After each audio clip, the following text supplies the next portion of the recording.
tenham todos um bom evento.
Pessoal, muito bom dia, sejam bem-vindos a mais uma edição do Mindesec, edição essa totalmente online, com todas as medidas de segurança possíveis, mas que de verdade a gente espera que seja a última que nós tenhamos que fazer nesse formato, né? Sabe que eu costumo dizer que todo mundo que faz eventos são pessoas extrovertidas por natureza, se tem alguém que está morrendo de saudade de estar em contato com vocês novamente, somos nós, mas falta pouco para a gente suplantar esse desafio que está sendo a pandemia. Lógico que a gente tem essas preocupações em relação a novas variantes e achamos por bem, obviamente, fazer nesse formato. Mas não vai ser por causa disso que vocês vão sentir falta de funcionalidade, de conteúdo e de recursos para que a gente tente, dentro desse ambiente, reproduzir da melhor forma possível todas aquelas características dos eventos presenciais que a gente tanto gosta. E quem sabe ano que vem levar esse estúdio, né, para dentro do evento presencial para que a gente possa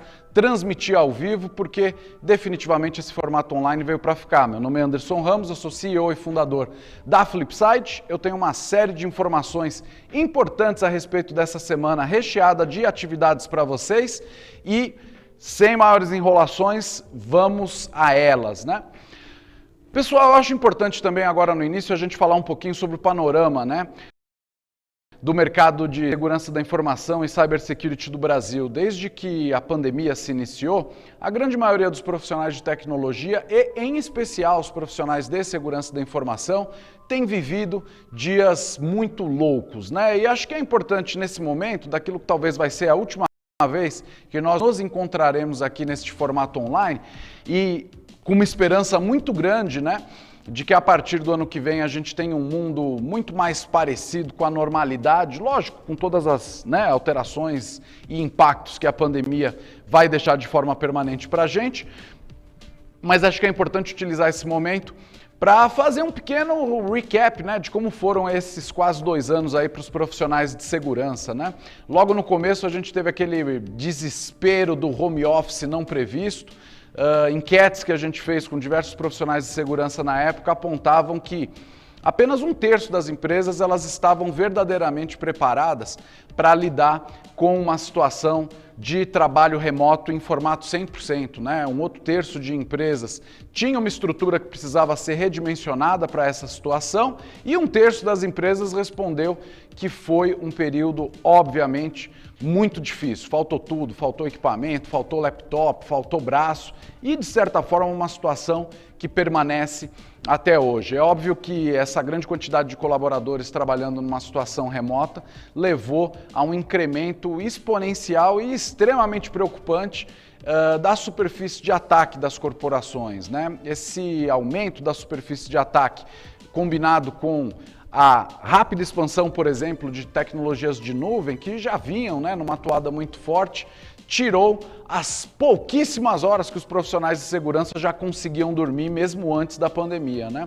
E é importante lembrar que tudo isso aconteceu num cenário de amadurecimento da Lei Geral de Proteção de Dados no Brasil, né? A Lei Geral de Proteção de Dados, a LGPD, era obviamente uma iniciativa de cunho regulatório que vinha se materializando há muito tempo, mas a pandemia terminou de colocar uma grande confusão na reta final, houve mudança de prazos diversas vezes, preocupações de que haveria inclusive também mudança de escopo, mas ela está aqui, ela está entre nós, as multas começaram a valer no mês passado e obviamente isso acabou sendo um desafio adicional que nós tivemos que lidar. E os resultados a gente pode ver por aí acontecendo, né? Eu sei que já virou um clichê falar que é um clichê mencionar a aceleração da transformação digital que nós vivemos nesse período, né? Mas acho que poucos profissionais sentiram tanto na pele consequências objetivas disso, como os profissionais de segurança, né? A gente viu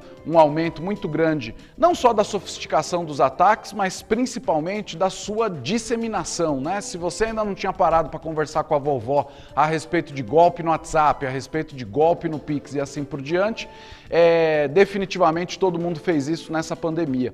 E lógico, não só nos ataques, que obviamente tem a tecnologia como pilar principal, mas também uma série de novas preocupações de coisas que a gente já estava acostumado a se preocupar, por exemplo, como assalto na rua e as suas consequências com a adoção de coisas como o Pix, que passou a valer também dentro desse período, né? Um assunto infelizmente preocupante e quente, que estamos discutindo e nos preocupando. Não tem um churrasco de domingo que não aparece um cunhado perguntando como é que faz para proteger o WhatsApp dele contra a clonagem, né? E isso nada mais é do que um sinal daquilo que os profissionais de segurança vêm sinalizando há muito tempo, o aumento do valor da identidade digital, né? Já foi aquele momento onde você andava com o teu smartphone na rua e se preocupava única e exclusivamente de ter esse smartphone roubado. Hoje, os bandidos, a transformação digital chegou para a bandidagem também, né? E eles procuram, obviamente, aumentar a monetização dos ataques em quadrilhas que trabalham de forma cada vez mais sofisticada. Então a preocupação, obviamente, não é só perder os dispositivos, mas os serviços, as contas que nós temos nesses dispositivos e até mesmo o efeito em cascata que isso pode ter para as redes corporativas, né? O ransomware já vinha numa atuada muito forte, obviamente, tirando o pouquíssimo sono que os profissionais de segurança ainda conseguiam ter, e a gente viu um aumento explosivo na sua disseminação e nas suas técnicas, né? As quadrilhas estão operando de forma cada vez mais sofisticada e, como se não bastasse, a gente começa também não só a ver os primeiros indícios a respeito de coisas que já nos preocupavam, como, por exemplo, ataques de ransomware mais direcionados para grandes organizações ou para grandes segmentos. Eu tenho algumas notícias aqui só para a gente lembrar do que a gente viveu nesses 18 meses que nos lembram, né, a respeito disso, mas também até mesmo de situações extremamente preocupantes de quadrilhas que começam a operar parcialmente com conluio de colaboradores dentro das empresas, enfim, uma situação para deixar qualquer um que ainda tem cabelo de cabelo em pé. E a gente fica muito feliz de ter passado por esse período todo com vocês. Eu acho de verdade que são nos momentos de crise que a gente percebe com quem a gente pode contar. Sei que muitos de vocês se preocuparam com o fato de que a pandemia gerou uma crise política, que gerou uma crise econômica, ou econômica que gerou a política, e por conta disso muitos atores, né, abandonaram o mercado brasileiro dentro desse processo, né? E a gente fica muito feliz pela confiança que vocês têm depositado na gente ao longo dos anos. Eu, pessoalmente, eu gosto sempre de dizer que primeiro você cria uma comunidade, depois você cria um modelo de negócio em cima do formato de eventos, e eu, pessoalmente, além aqui de toda a equipe, a gente fica bastante lisonjeado de ver que esse trabalho que a gente fez ao longo de todos os anos foi fundamental para a gente ser a marca com a qual todos vocês da nossa comunidade, sejam participantes, palestrantes ou patrocinadores, estão contando nesse momento tão difícil. E estamos aqui, nos consolidamos como o maior evento da área. Já na edição passada, a execução online do evento abriu uma série de novas perspectivas para a gente. Nós tivemos participantes ano passado de mais de 20 países distintos, países da África portuguesa, diversos Portugal, além de, óbvio, todos os brasileiros aí espalhados mundo afora, que tem no Mindesec a sua oportunidade de estar em contato novamente com os amigos aqui no mercado local, né? E essa edição é uma edição recheada de recordes, o que enche a gente, obviamente, de felicidade e orgulho. A gente jamais ia imaginar que a gente ia bater recorde de patrocinadores no meio de uma crise como essa, no meio de uma pandemia. São mais de 50 marcas presentes com nós. Aquilo que a gente começou em termos de estratégia no passado foi mantido e aumentado, o evento cresceu de forma mais consistente, de 3 para 5 dias, um aumento também que se refletiu na grade de conteúdo, são 12 keynotes de terça a quinta-feira, 4 keynotes por dia, a gente fica muito feliz também de ver o quanto o mercado de segurança está endereçando também as suas questões de diversidade de gênero e ficamos especialmente felizes, eu também fiz questão de parabenizar a nossa equipe de curadoria, quase metade desses keynotes sendo representados por mulheres super competentes e agradeço pessoalmente alguns deles, gostaria de mencionar alguns destaques, nós vamos ter o Eugene Spafford com a gente, famoso SPEF, eu sei que muitos de vocês, aí, os profissionais mais experientes, começaram na área lendo, sem dúvida nenhuma, tendo, né, os livros do Eugene na sua biblioteca de referência, né, quando as bibliotecas ainda existiam. Além disso, a gente tem o Eric Cole, a gente tem a Judy, a gente tem a Aquila com a gente, vai ser uma semana recheada de conteúdo. Ano passado a gente começou também com um formato novo, aquele formato que a gente batizou ali meio de late chat, então nós vamos ter algumas conversas ali no final do dia, conversas um pouco mais descontraídas, com pessoas importantes da nossa área, discutindo assuntos de altíssima relevância, né? Vocês elogiaram bastante a discussão que eu tive com o Roberto Galo da Criptos no ano passado, então esse ano eu resolvi convidar o Ed Bolsas para estar aqui com a gente, ele é CEO, fundador da Cypher e da Blockbit, um dos grandes pioneiros aí do empreendedorismo no mercado de segurança aqui no nosso país, então se você se interessa pelo assunto, no final do dia, um bate-papo informal e ao vivo, uma entrevista com o Bolsas e na quarta-feira, como é uma tradição no Mindesec, e isso foi uma coisa que provocou aqui grande, enfim, né, reflexão, podemos dizer assim, a respeito se a gente incluiria ou não, mais uma vez, uma discussão a respeito da segurança das urnas eletrônicas, né?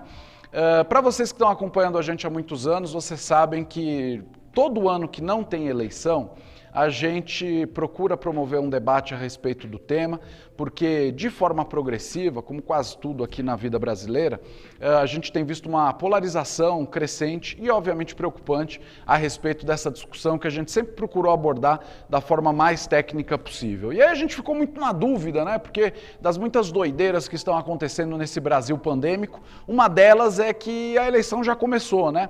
E aí a gente ficou aqui numa reflexão se deveríamos ou não abordar esse tema e o quanto isso seria ou não benéfico, não só para o nosso público, mas é importante sempre frisar que as discussões que a gente promove aqui são discussões que acabam abastecendo a imprensa, abastecendo a mídia, então a gente preferiu não se furtar a esse nosso papel e na quarta-feira eu também terei um bate-papo ao vivo com o Rodrigo Coimbra, ele já esteve outras vezes aqui, o Rodrigo Coimbra ele é o chefe do software das urnas eletrônicas, estará com a gente no final do dia e também estará conosco o Ivo Peixinho. Vocês conhecem o Ivo Peixinho da Polícia Federal, o Ivo está envolvido nos testes de segurança da urna há bastante tempo e a gente fica muito feliz não só de contar com a presença dele, mas também de ter tido a autorização da Polícia Federal de poder ter ele conosco. Um agradecimento em especial à Polícia Federal de não se esquivar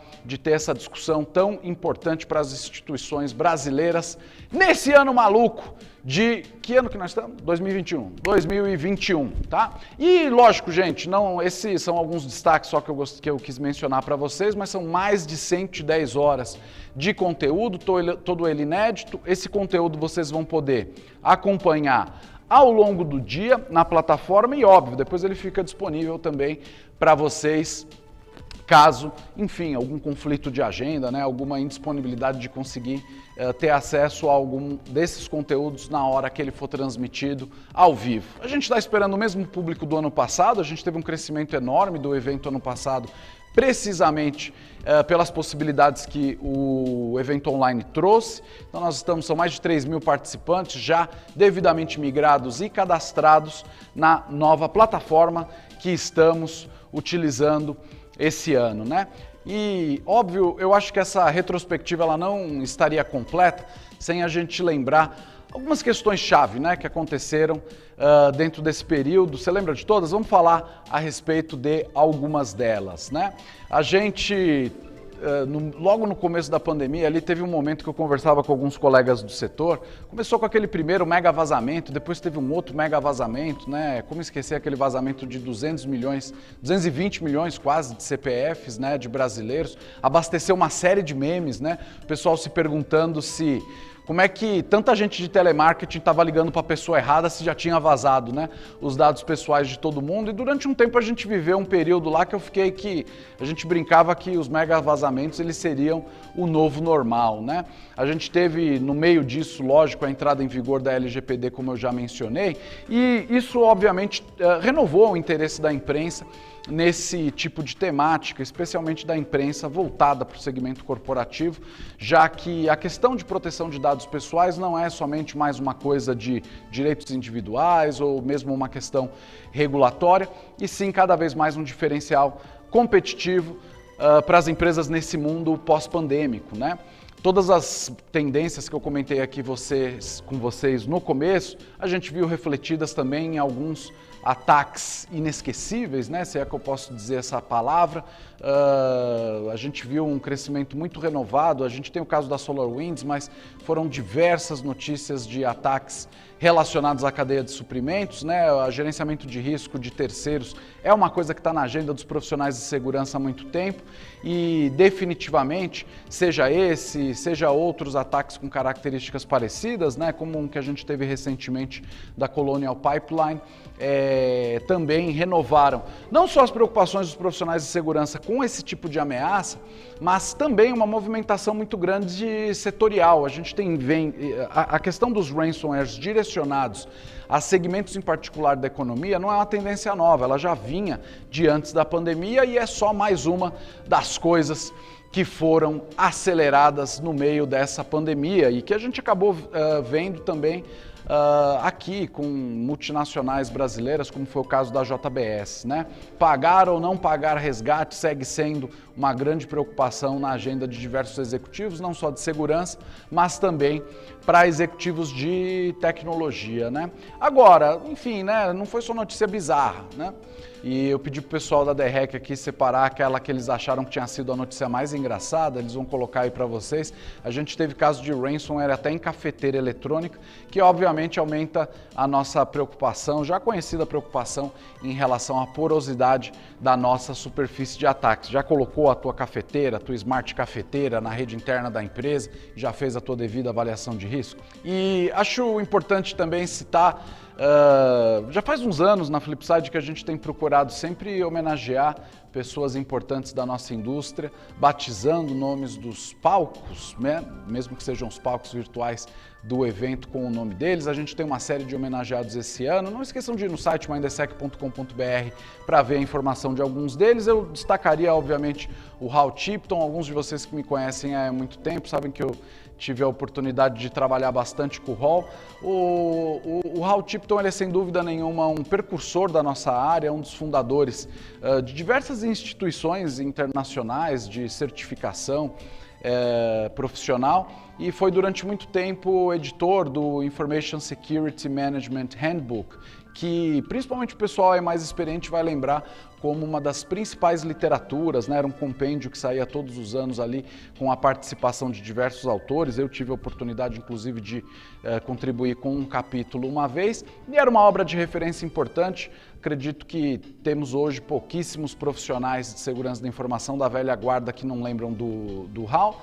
E o Hal teve no Brasil aqui diversas vezes, né? As primeiras vezes eu tive até o prazer de ministrar uma classe com ele, a primeira turma de formação da certificação CISSP aqui na América Latina foi ministrada por nós dois, já nos deixou há alguns anos, mas é só um dos exemplos aí de pessoas que estão sendo homenageadas. Não esqueçam de conferir lá no site mindesec.com.br para ver todas elas, inclusive brasileiros aí nessa lista, né? Agora falando um pouquinho sobre como vai ser a dinâmica do evento, né? A gente sempre tenta, na utilização das plataformas virtuais, reproduzir da melhor maneira possível a essência do que é a experiência presencial de um evento, né? Então, obviamente, nesse ano a gente tem aquilo que a gente entendeu que seria uma versão aprimorada, não esqueçam de dar feedback para a gente, mas nós temos os palcos, digamos assim, virtuais, onde vocês podem entrar e espiar e conferir a qualquer momento o conteúdo. Esses palcos eles operam de forma contínua ao longo do dia. Nós temos também a área de exposição virtual. Na área de exposição virtual é exatamente como funcionava nos eventos presenciais. Está querendo conhecer algum patrocinador do evento? Está querendo participar dos sorteios? Não esqueçam de visitar os nossos estandes virtuais. Lá vocês vão poder compartilhar os seus dados de contato com os nossos patrocinadores, participar dos sorteios e, obviamente, conhecer as últimas soluções para o mercado de segurança da informação. Lembrando que, além dos sorteios, né, nós temos aí diversos sorteios, não teria tempo possível aqui para cobrir todos os sorteios que os patrocinadores vão estar fazendo nesses estandes. Não esqueçam de visitar, obviamente, todos eles para que vocês tomem conhecimento dessas oportunidades, mas nós aqui resolvemos dar uma forcinha e aí nós vamos fazer um sorteio aqui de uma das coqueluches da pandemia, especialmente para você que é pai, tá aí na tua casa, mãe, né, com 2 crianças, 3 cachorros, 4 plantas gritando, tentando fazer call. Então nós vamos sortear um fone da Sennheiser com cancelamento de ruído. Não esqueça de visitar todos os estandes até as 4h30 da quinta-feira para você poder participar dos sorteios. E tem que visitar e compartilhar, obviamente, os dados com os patrocinadores, igual sempre foi. Esse sorteio vai acontecer no encerramento, que vai ser na quinta-feira, no finalzinho do dia, né, às 18h30, para descobrir quem foi o ganhador. Será que foi você? Né? Além, obviamente, da visita à exposição virtual, a gente tem um módulo de networking. Nesse módulo de networking, vocês têm uma função de matchmaking, onde vocês podem ter contato com outros participantes do evento, solicitar reuniões, estabelecer as suas conexões profissionais e confesso que tem muita gente que tem dado feedback para a gente que está preferindo o networking de forma virtual, inclusive, um pouco mais eficiente, um pouco mais eficaz e mais assertivo. Gosto de você do networking presencial, do networking virtual, não vai faltar recurso para vocês na nossa plataforma esse ano. E para encerrar, pessoal, eu gostaria de fazer alguns agradecimentos especiais, a começar, obviamente, pela equipe maravilhosa que trabalhou incansavelmente para trazer esse evento para vocês, todas as pessoas aqui da equipe da Flipside, todos os nossos fornecedores, o pessoal do estúdio que está aqui comigo, beijos de luz para vocês, vocês são maravilhosos.